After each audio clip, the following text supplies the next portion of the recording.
We have primary reason for the disclosures is really we have a lot of them, and we see a lot of confusion about when potentially they're supposed to be captured, when they're supposed to be utilized.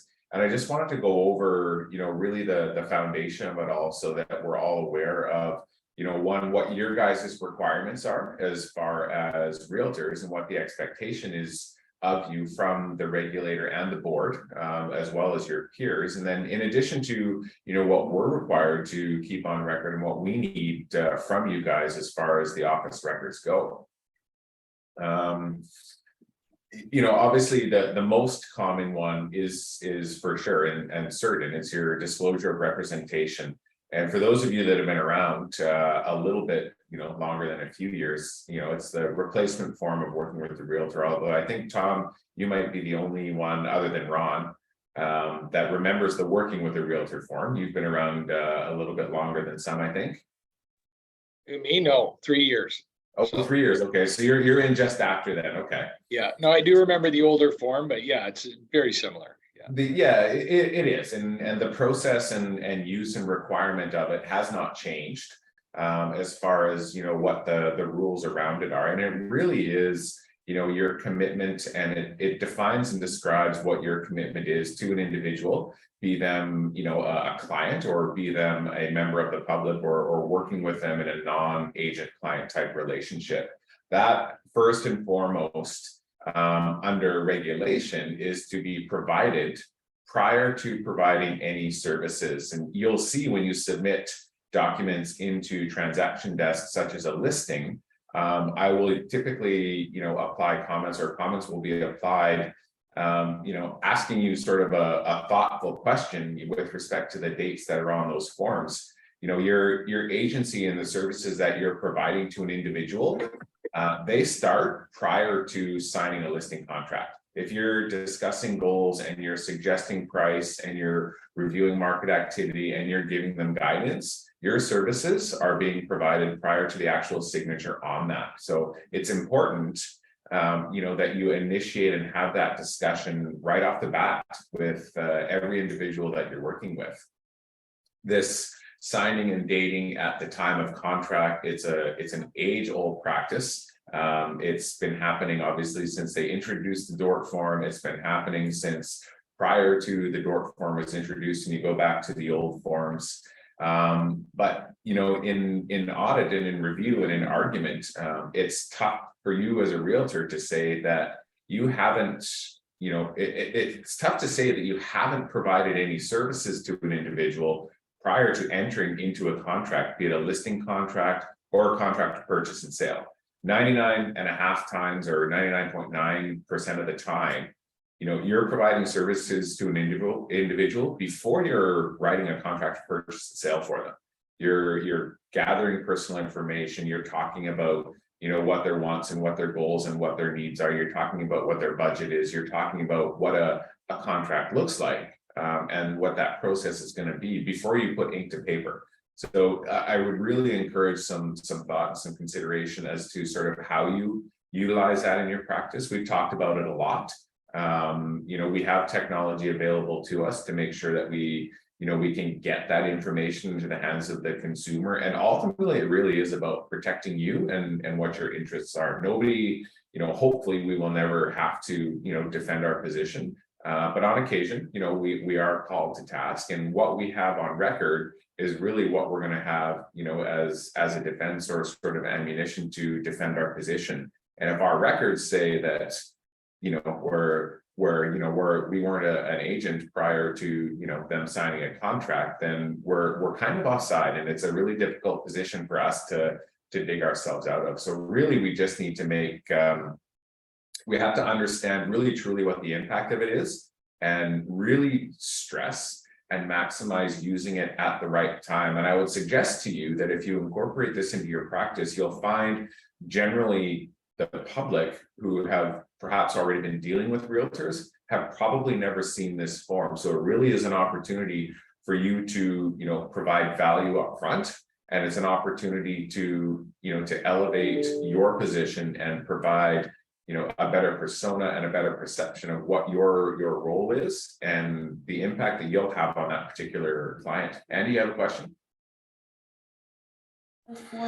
Yeah, so what's our brokerage policy around when to give the DORTs? Obviously it's as soon as possible, but I always kind of wait until I officially meet them belly to belly.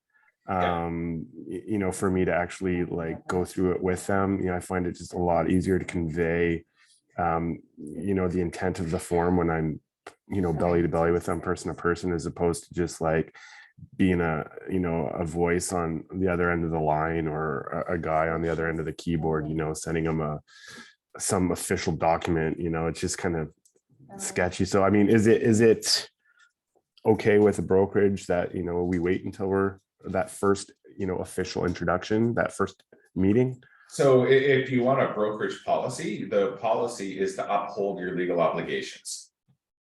And that is making sure that you provide it prior to providing any services. Unfortunately, the actual act and the general practice has not necessarily been compliant on that level. And really, you can have a conversation with somebody where you're sharing some general information.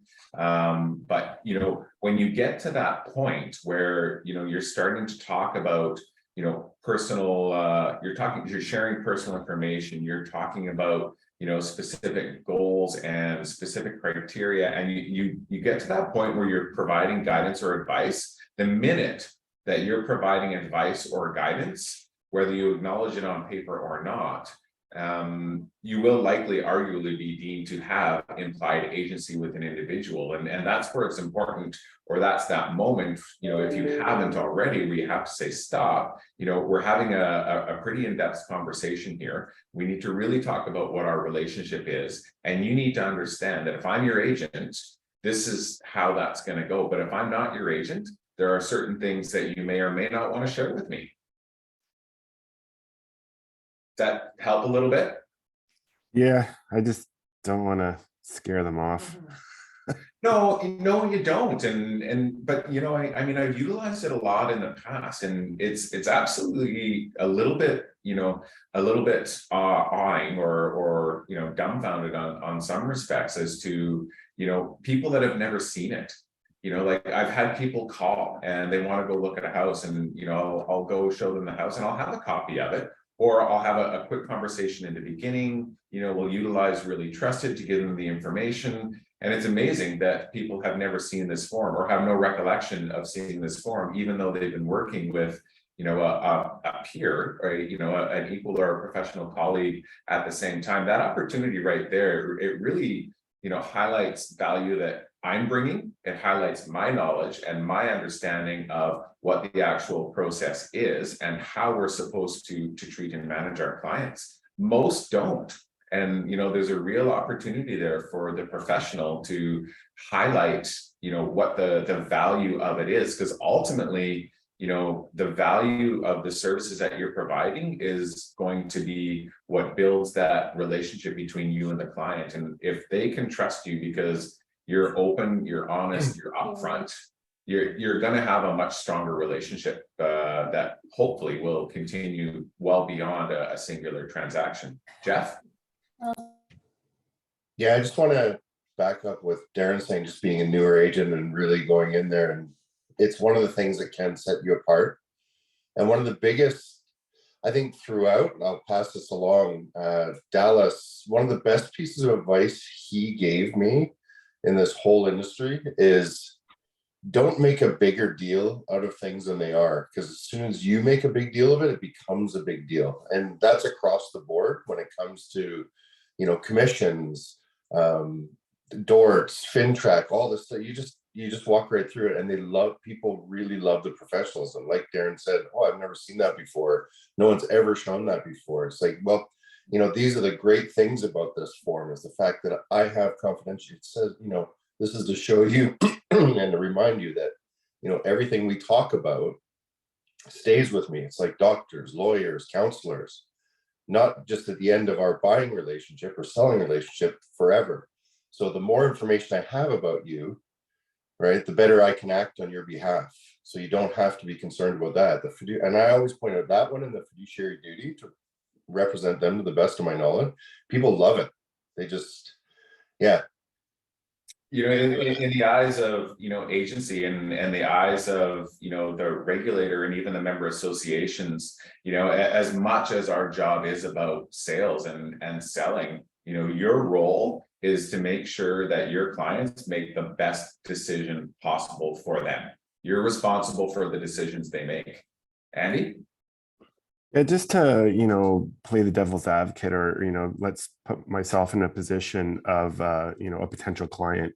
And, you know, I would be thinking, okay, well, why are you telling me this? Why do I need to know this? You know, the information I choose to share with individuals that I don't know is mine, you know, to share, whether I want to or whether I don't. So, you know, coming from a client or potential client, a prospect's point of view, what, if anything, would be the downfall of not having a DORT presented to me? What, I mean, because I would want to know, and this is the kind of picture I would want to paint to a potential client, like, if I didn't tell you about my fiduciary duties and you disclose too much information to me, then this and this and this and this could happen. Like, paint a story, paint a picture for me, some of you tenured agents, on the downfalls of not providing a disclosure. Like, what did we do in the days before these disclosures? Ultimately, Andy, and I'll look for anybody to sort of weigh in on this as well, whether you're, you know, seasoned or just have some recent sort of relevant experiences. But Andy, ultimately, if I don't explain how the process is and I don't explain to you what my fiduciary responsibilities are, I'm actually not doing my job. I'm not upholding my obligations and the commitment that I have made to practice, you know, within a cooperative environment whereby I adopt a code of ethics and a code of practice. So really not having this conversation and not disclosing to you, I'm actually not doing my job and upholding the profession as it is intended to be. Tom, you have a comment? Yeah. So a lot of times when you meet somebody, especially through email, or, you know, if you've gotten a lead and you're following up with them, I mean, you do start to exchange information pretty early. But it's not at that point decided if they're going to be a client or not. So, you know, first off, I hate that form. I really do. It's such a pain in the ass. But so if you say, so I'll email it to them. Yeah. With me checked off that I'm representing them, even though I may not be. Because just for the record, I've given it to them, right? Like, I don't really care I don't care if they read it. I don't care about any of that, right? I mean, it's just, I'm on the record that I actually delivered it to them. So that's the key. That's the important part of this, because, you know, how it's described and, you know, the way the way the regulator, the way the government, you know, wants it used is basically they want you to decide right this very second, you know, whether you're going to represent them or not. And I struggle with that. You know, I always offer, of course, to represent, but ultimately it's the consumer choice. But the key to that, it's not necessarily, you know, when they've signed it, it's being able to provide, you know, a clear picture or clear evidence that it has been provided prior to any sort of, you know, implied activity or implied agency or implied representation of any kind. The key is really making sure that you can prove, and this is to protect you guys, that it has been presented in a timely manner. Yeah. So what I'll do is I'll email it to them with a little bit of an explanation that, you know, this is a document that shows that I'm loyal to you and that I work for you to help you achieve your goal here. And then that's it. I mean, you know, I put in in there, you don't have to sign it. There is no requirement to sign that. But our brokerage will require it if we do proceed down the road of a transaction, we do make an agreement, our brokerage, and you put that on me, we will require, you know, your initials on this. But when we do, we make sure that your signature and your date is when it was provided. Right. And then they can sign it, you know, the day of contract, but we need it, you know, we need to know the exact date that you provided it. So that's our evidence. And that's what we can use to help, you know, get you out of trouble. If, for example, you're in trouble, we can walk through that process. Anyway, for me, it's just a good habit to email it, keep the email, and then you never have to worry about it. And if you get it, you know, when you're getting them to sign documents later, you just tuck it in there and then put the date on it, right? I mean, it's not. And when reviewing those documents, you know, this is the form we talked about a week or 10 days ago, as discussed. Yeah. Ron, then Jack. Good morning. Hi, Ron.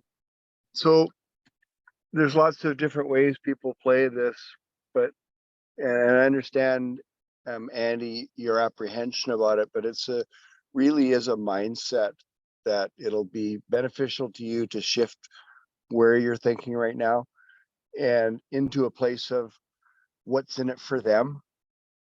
It always comes down to that. What's in it for them, for you to take the time out to share this with them. And being clear that you're not asking anything of them. It's purely a disclosure so that they understand the law and what fiduciary responsibilities are and so on. And you've actually been, playing this game very well. So it's good conversation to get your input and be the devil's advocate and whatnot. But what's in it for them? What's in it for them? And I always start out the conversation with something like, before we go down this road any further, I have legal obligations of disclosure to you about agency and what my role is, and particularly with respect to like confidentiality. And I got to tell you that at this point, anything you say can and will be used against you. And I try to inject a little humor into it to bridge the conversation and just have a conversation about what agency is and what their options are, and that if we decide to work together, what they're going to get from me as a part of that. Do all agents in BC have to deal with this? Sports Yes. agents, music agents, everybody? No, this is the Real Estate Act, Andy. Yeah, I'm just lawyers- like it lawyers because have their agency own- is agency, right? Lawyers have their own set of rules, which are more cumbersome than ours. Mhm. So the duty of disclosure and as far as making sure that the relationship is understood does span or cross over from profession to profession. Some of the responsibilities and some of the obligations may differ, and some of the rules may differ, but the disclosure responsibilities are there. Jack, and then Jeff. Yeah, I just make it a point to my clients that it states clearly on it, this isn't a contract, okay? They don't want to get caught up in the fact that they're thinking, hey, we're signing this buyer's exclusive contract with you, my only agent. I just clearly state that it isn't a contract, just an initial to let you know I've done my job. And then I get the initial on there. It just kind of eases the process for them a little bit, so they don't have to think they're so, clammed into signing an actual contract, because it does stay on there, this is not a contract. Yeah, and not overcomplicating it, as Ron had mentioned, like it's all it is basically, it's a piece of paper and it's some general information that describes the differences between being a client and not being a client. There are obviously there's certain information you may not want to share with me if you're not going to use me, or I'm not going to be your representative. But if we move forward and we are working together, you can be assured that at a very minimum, these are the responsibilities that I'm going to uphold in representing your interest. Jeff? Sorry, I'm new on the iPad with Zoom, so I'm still struggling at getting it off mute. I really do believe that the bigger deal we make of this, the more it just becomes, but also the fact is that there's 1,600 other realtors in this area. And the more I can do to step myself above and show the profession, let's face it, a lot of people don't have a great reputation of realtors from their friends, or like, I'm just being honest, like, not that they think they're awful, but the professionalism has been lacking in some cases, right? So if you can just show your professionalism and just walk into it and really point out where it's better, like it's not handcuffing, it's just an informational thing, like it's not. And the bigger deal you make of it, the more it becomes a big deal, right? And if they say, crumple up and chuck it in the garbage, maybe you don't want to work with them. It's not, yeah.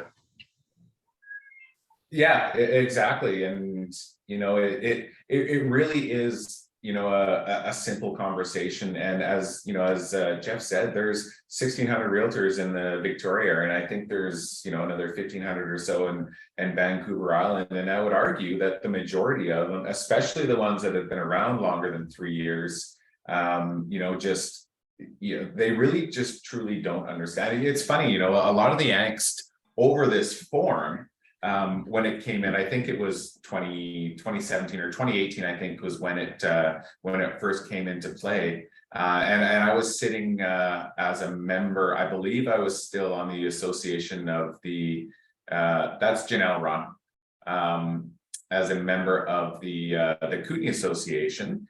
But the biggest argument came in from the realtors, and you know, how can you expect us to do this, and how do you expect us to provide it this way, and how can you make us do all of this stuff, you know, different than we've always done? And you know, that was the end of the argument and the end of the discussion, because ultimately the realtors were complaining about a process that was already existing. The use and the policy behind the form has not changed. The form has changed, but the actual way we're supposed to be using it has not. And that's where you're talking about, you know, the level of professionalism. And these are just simple tools, honestly, whether you love them or hate them, you know, your perception of them is really sort of going to set the tone. And if you just accept it for what it is and make it part of your toolkit, it will provide value. It will show the client, the potential client, the additional value that you're bringing over and above the 1,500 other realtors that are competing for the business. I agree. I think it's a great tool to use as an introduction to our profession and the services we provide our clients. However, I also like to, you know, show them, well, why we do it and why it came to be. And that's why I wonder, Darren, like you said, you know, if we're talking and you're sharing information with me that you might not necessarily want to share if we weren't working together, well, what kind of information is that, Darren?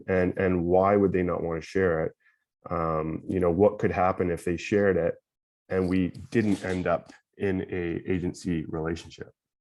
Well, if you're disclosing personal information to me outside of an agency relationship, you really truly have to understand that I'm not bound by the duty of confidentiality. So if, for example, you know, I'm going to list your house and you start telling me all of this information before we've defined what our relationship is, and you say, sorry, I don't want to work with you, or I say, sorry, I don't want to work with you, I kind of don't like the way you're, you know, the way you're behaving or your choice of words, you know, anything you shared with me, I am free to carry and pass along to any potential other client that I may have where I do owe duties of full disclosure and such.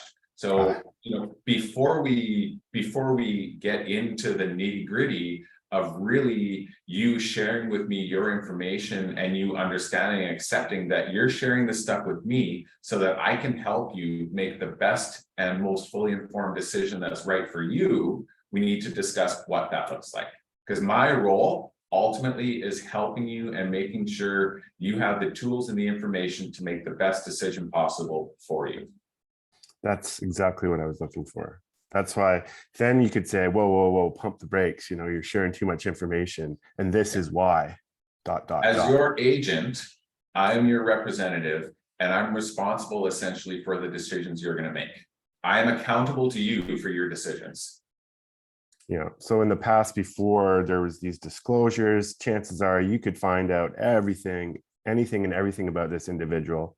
They decide, oh, you know what? I don't like Andy. He's got a weird nose. I don't want to work with him.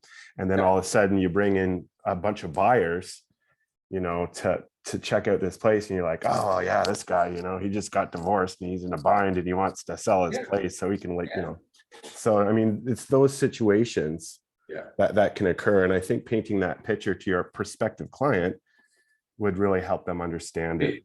It really is describing the relationship and making sure that they understand what your role is as their agent or their representative. You're not just a salesperson. You know, the goal obviously is to get it sold or to get it bought or make it, you know, somehow facilitate the transaction. but your role is beyond that, and probably more so now than it was 20, 30 years ago, as the agency rules and the legislation has changed a number of times, even since I've been in the business. And, you know, I haven't been in 40 years, but I've been 20. So it's, you know, it's not going to stop. You know, we're always going to see a little bit of shift and a little bit of adjustment, but it's, you know, these ultimately, we just have to look at these types of things as tools to really sort of work into our practice and show the value that we bring over and above everybody else. Derek, you have a comment?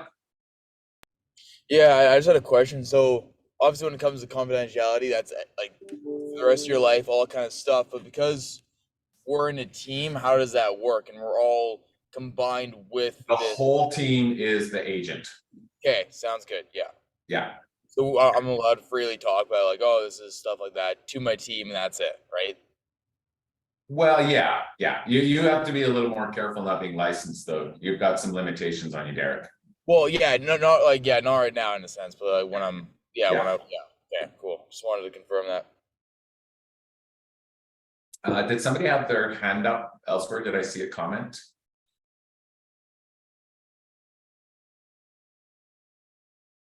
Is Jiba here? Who is iPhone? That's Janelle. Oh, it is. Okay. Yeah. Oh, there she is. Janelle needs perhaps a technology help with setting up her Zoom account. It's just when I'm on my phone. It's because I'm at the gym. Got to multitask. You can still set that. Oh, well. Okay. The other one. So are we? Does anybody have any additional thoughts or any further thoughts on just the representation? I mean, we've spent a good chunk of time on that. There's another one that I want to talk about in addition to that, and it really is around referrals and remuneration. But this has been a good discussion on representation, and so if there's anything further, Ron, you have something to add?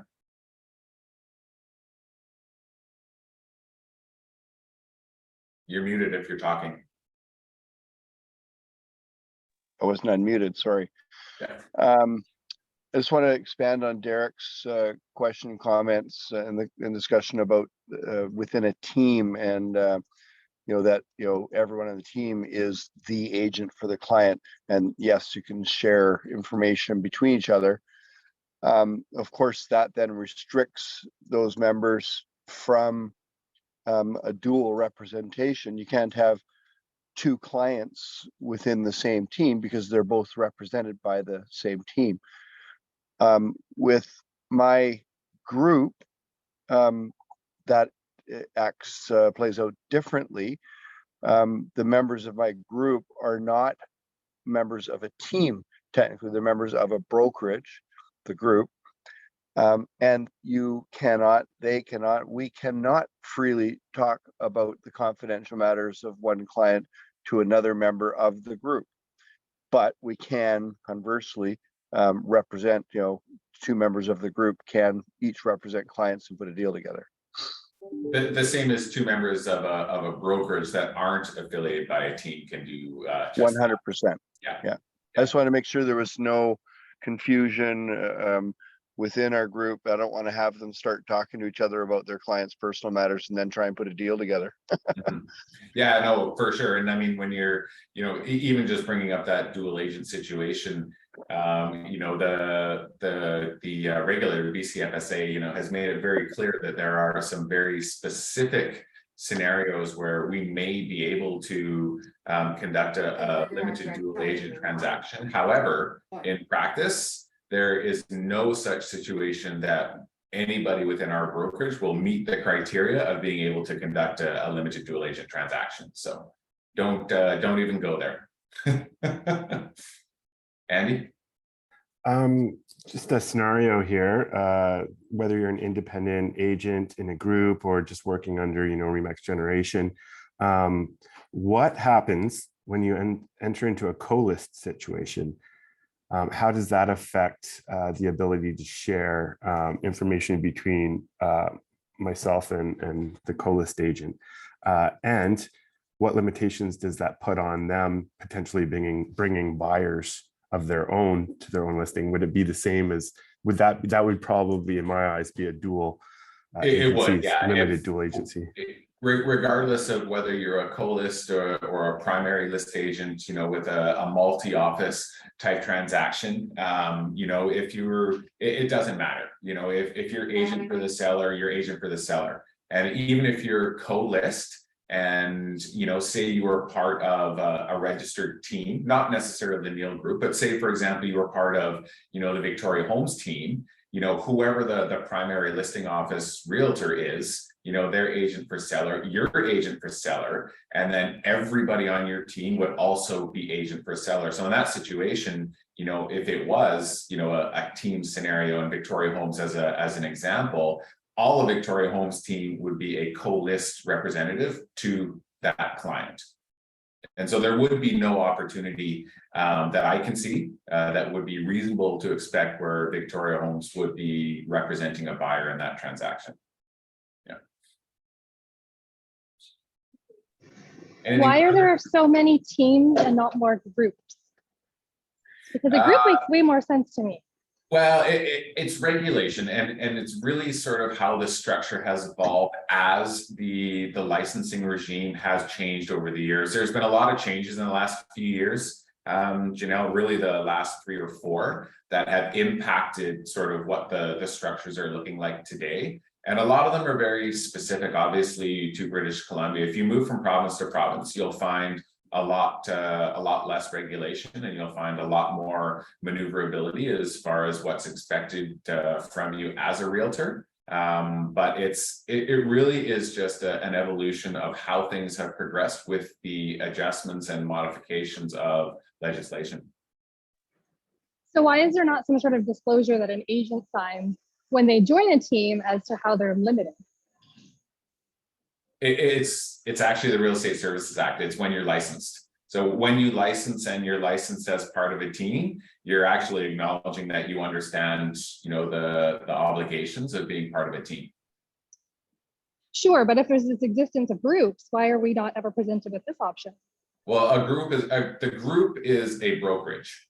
So so at Generation, for example, we basically operate 2 brokerages. There's Remax Generation and Remax Generation, the Real Estate Group. Ron's Group, they have, you know, an equal amount of reporting requirements, the same as Remax Generation does. So from a business perspective and business operations, you know, we're required to, you know, maintain trust accounts and maintain documentation. In addition to Remax Generation doing that, Ron, the Neil Estate Group, has those same requirements. It's almost doubled up with respect to what's required as far as maintaining that group separate from the brokerage.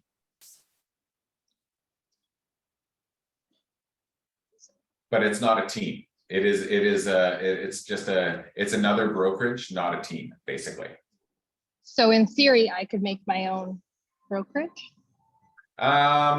You know, potentially, but I'm not sure that BCFSA is going to be allowing much of that moving forward because of the challenges that have arisen over the change in legislation. You know, there has been some exceptions and there has been some grandfathering, but whether that's going to be an option moving forward is really going to be dictated by, you know, what the regulator is going to allow.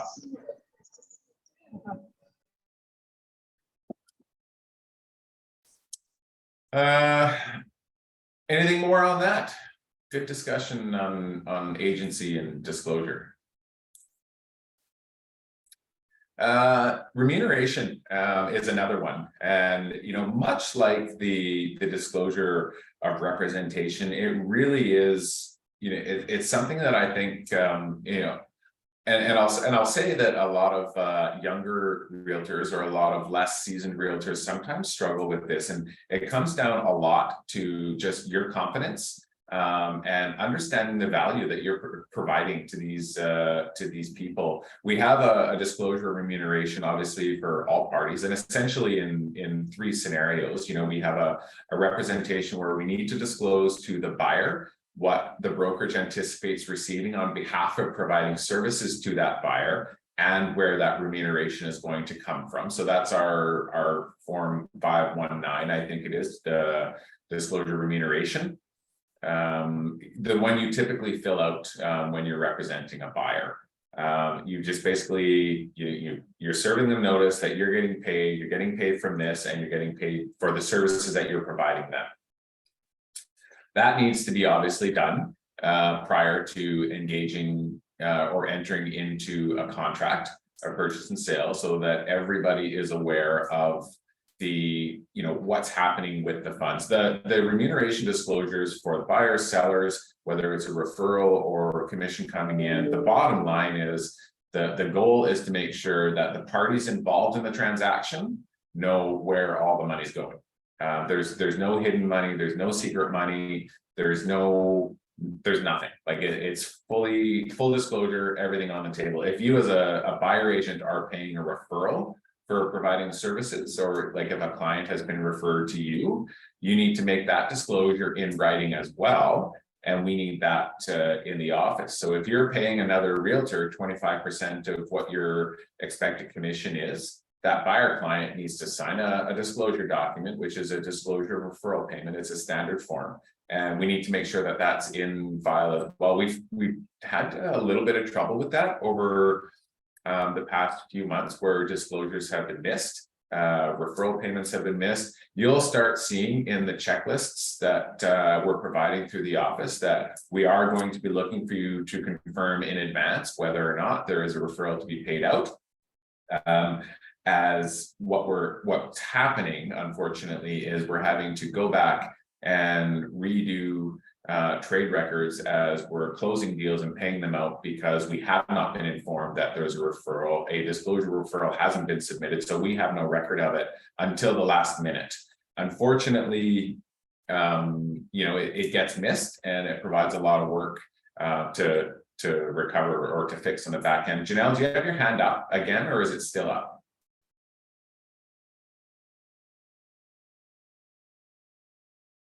I'll just lower that for you.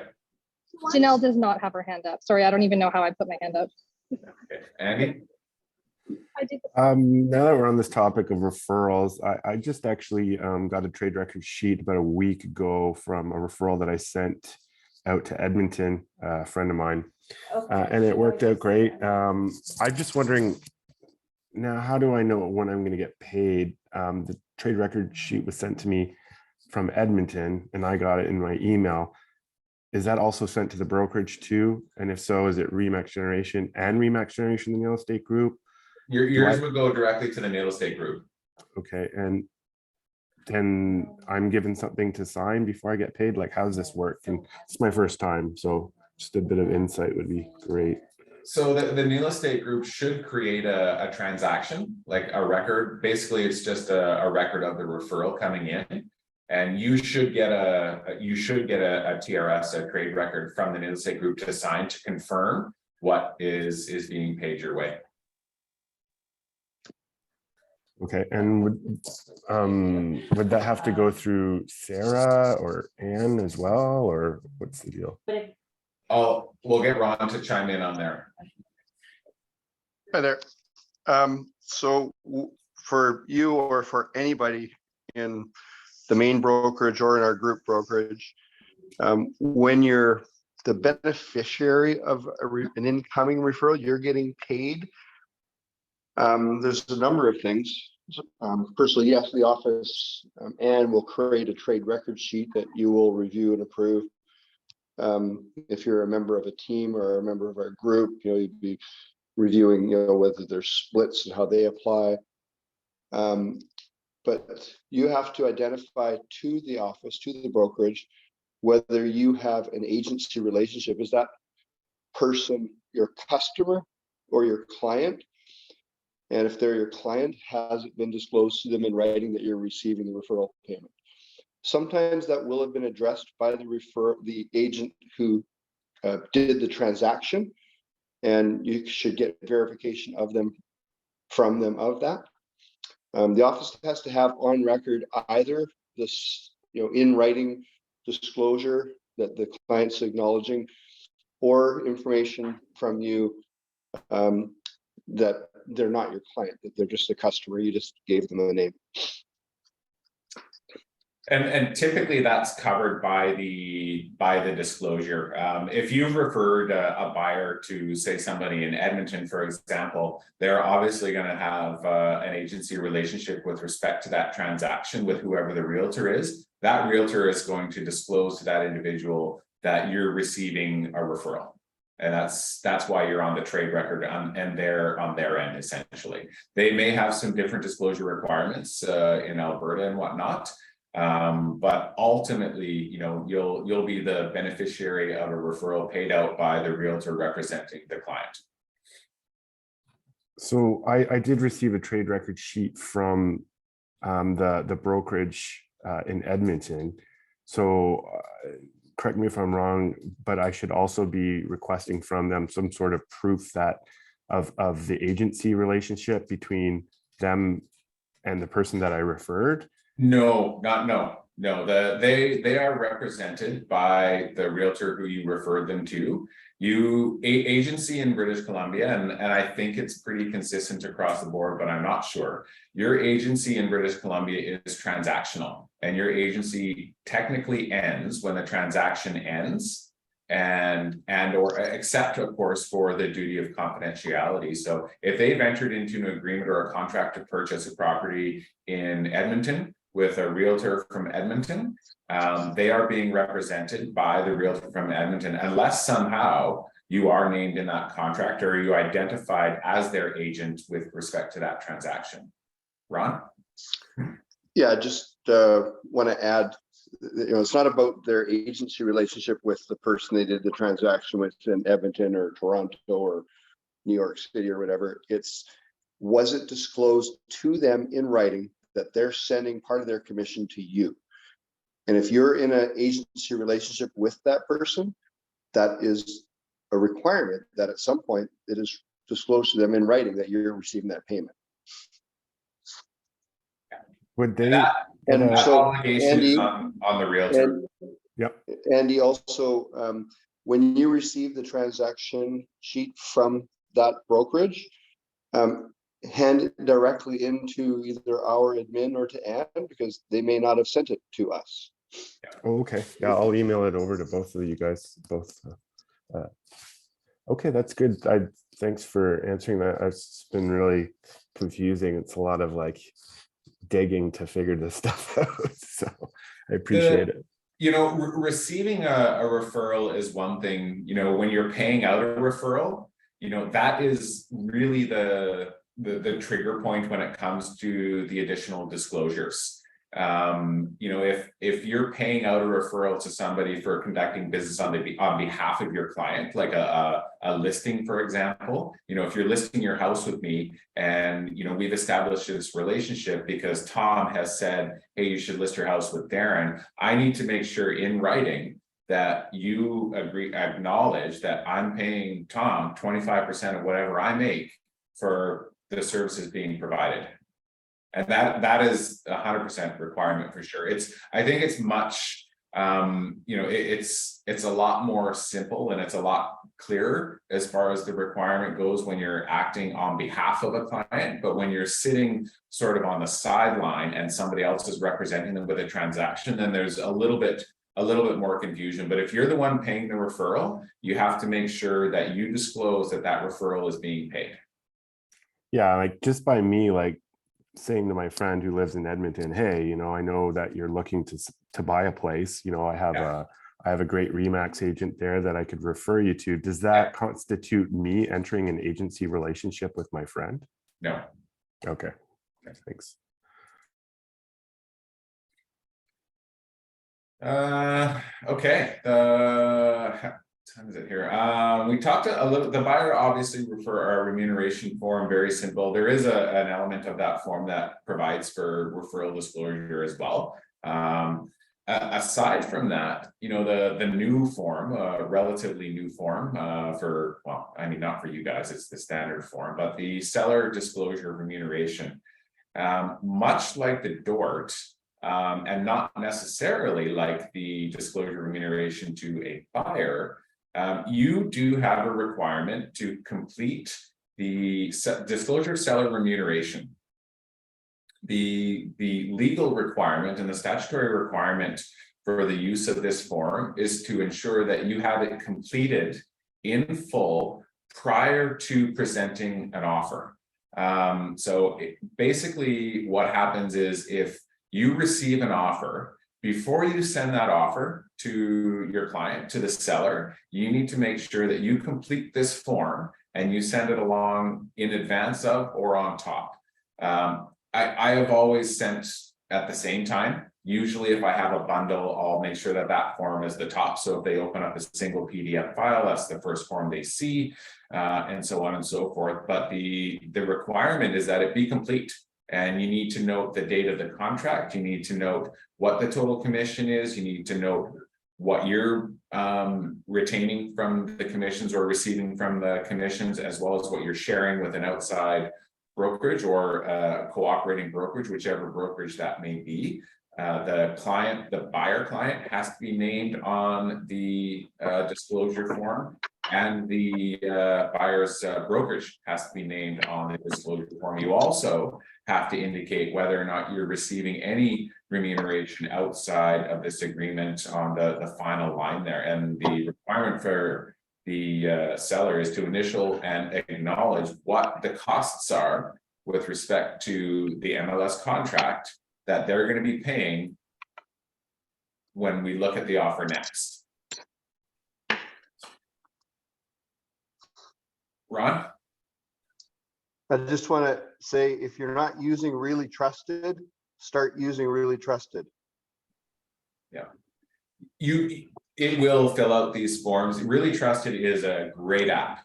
And you know, the extended version or the broker version of it is provided to you guys. So you do have the ability to remote FinTrack. It also deals with all of the BCFSA forms that we're required to manage. And it's a simple way for you to send them that form and acknowledge it prior to sending the offer. In the end, you know, we see it quite a bit, not quite a bit, but we see it often enough that it's obviously worthy of a discussion. You know, every time that an offer is presented to your seller, so the form itself, you know, has four or five different columns as far as you know, what those disclosure requirements are. What the requirement is that every time you share or present an offer to your client, that needs to be completed. So, you know, if you get an offer, you complete the form, you have your seller acknowledge, you go through the offer, you prepare and send off a counter offer. When that counter offer comes back again, then you would also go through and complete the process. So in practice, the law says, the legislation says that you only need to complete that form when you are presenting or reviewing offers that have been presented to the seller. Best practice and what we see typically is what we should continue to see is that regardless, if you're preparing a counter offer, complete that and just make sure that information is in there for your file. So there's just absolute clarity. Was that clear? Was that a little confusing for some? Ron? I just want to say again, you know, with Really Trusted, we felt that it was such a good program and so efficient that we bought it for you all and provided to you. It's not even a cost to you. The brokerage looks after the membership for everybody. It's a very, very efficient program. Even if you only used it for the disclosure of remuneration, that you enter your listing in it and it's in, and now it calculates the commission on each offer and counter offer for the client to sign it. It can be sent directly to them. They can sign it and tap it and approve it with their finger on their phone. It's just super easy and efficient for everybody involved. And you can set up to automatically copy the brokerage to our disclosures email address, so that you don't have to worry about giving a copy to the brokerage for the because we're supposed to get them even for the offers that don't go through. Reminder. Yes. So not necessarily offers that don't go through. However, if there are multiple offer situations and you're the listing realtor, every offer that you receive needs to be filed and handed in to the brokerage. The accepted offer plus all of the competing offers, and all of those competing offers must have that seller disclosure of remuneration attached to it. Hey, Darren, might I suggest that we have a refresher for the people, the agents here that may not be using it, or the ones who've maybe used it once or twice, to maybe go through one of these Thursday meetings where you could just kind of share your screen and show us how to use it for the DORTS, for the PNC, for the disclosure of remuneration, for the FinTrack. I mean, it does everything really. It does, yeah. And I mean, there are a ton of tutorials. I'm not sure if there's a desktop version where I can share my screen or not. I think there is. I'll look into that. But you know, in the meantime too, you know, there is all sorts of YouTube tutorials and video tutorials within the app. And if you don't have it, I saw Janelle there saying, why don't I have this? That's a good question. I'm not sure why you don't have it, but open up the, you know, your Play Store or your Apple Store or whatever it is, and just download Really Trusted. It is provided to you, and it is really something that will make your life a lot easier.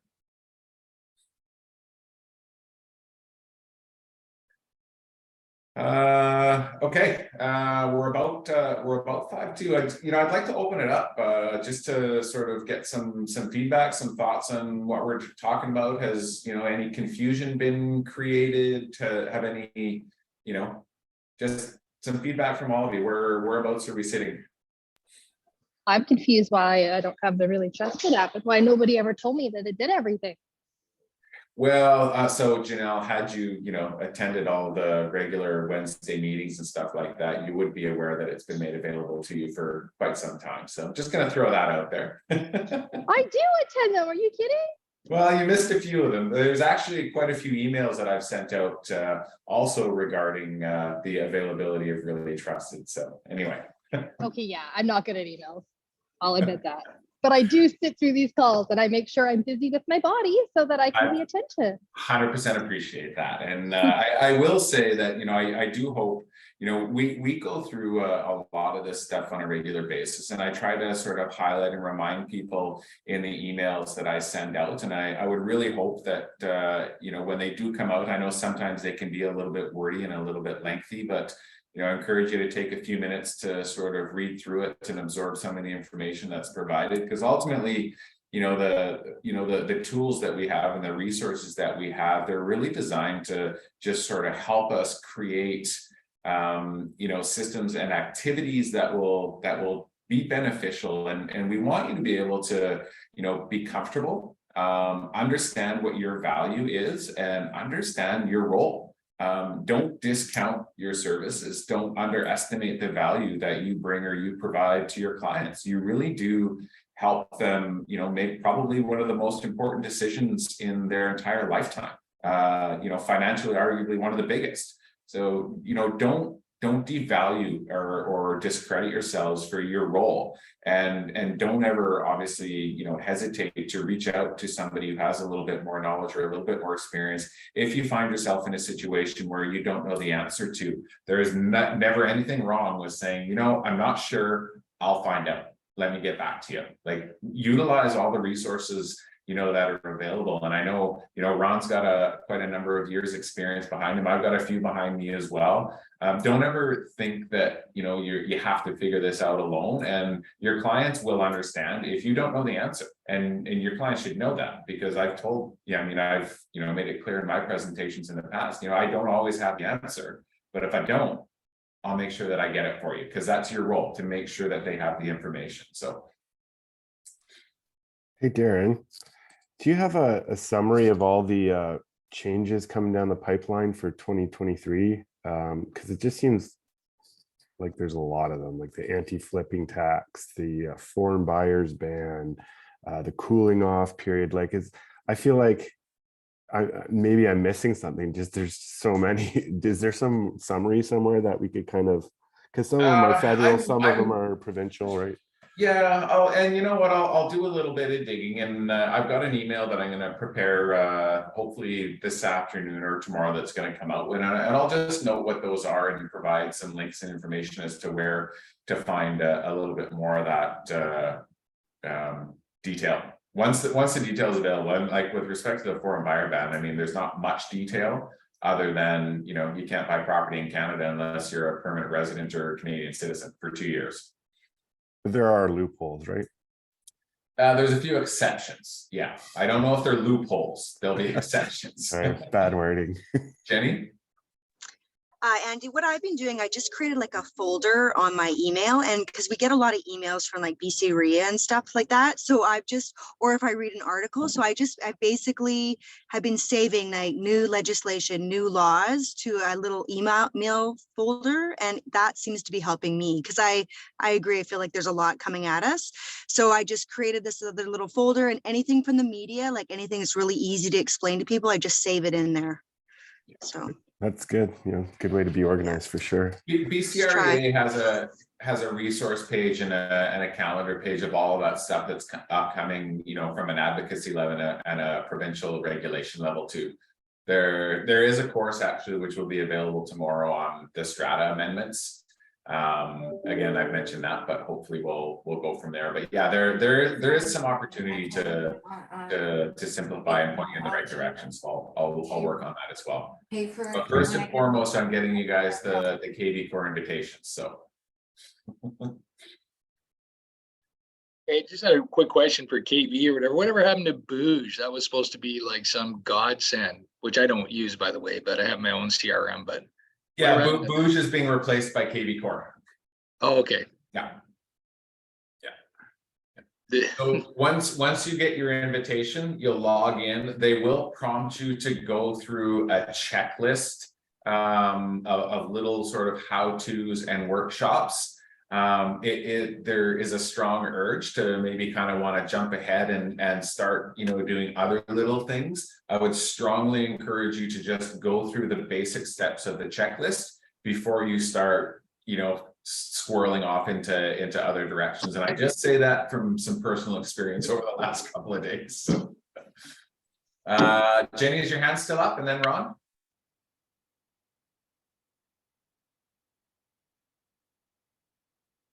Oh, Jenny left. Oh, there she is. You're good. Okay, Ron? I'm good. Thank you. Sorry. Yeah, just the Booge was crap and KV Core is awesome. You want to get in, embrace it. And as Darren said, you know, follow their onboarding stuff, watch the videos, don't take shortcuts. You want to take it all in and embrace it and move forward. Once you're actually in, one of the things that's going to be important for you to do is to select the areas of service that you want to be included for, and unselect. You know, you don't want to be probably getting leads for Alert Bay or Ucluelet. So make sure you get in there and set your service areas. Unless you're serving Alert Bay and Ucluelet up island. Well, that was my point. Yeah, exactly. Yeah. Okay, if there's nothing further, I'm gonna get to work on this and hopefully we'll get this guy out to you guys. And again, just please, you know, do your best to kind of follow the process that they've laid out. It will really make it a lot simpler down the road. There's a ton of things to learn and a ton of things to do. Don't expect to have it done in a day or two. This is going to be a process that requires a little bit of evolution. And if you invest a little bit of patience and time, you know, the end result will be much more streamlined as far as, you know, as far as the accountability and availability of it to you. So just please be patient and exercise a little bit of diligence and trust the process a little bit. So thank you very much. Take care, everybody. Thanks, Darren, appreciate it, man. Thank you. Thank you.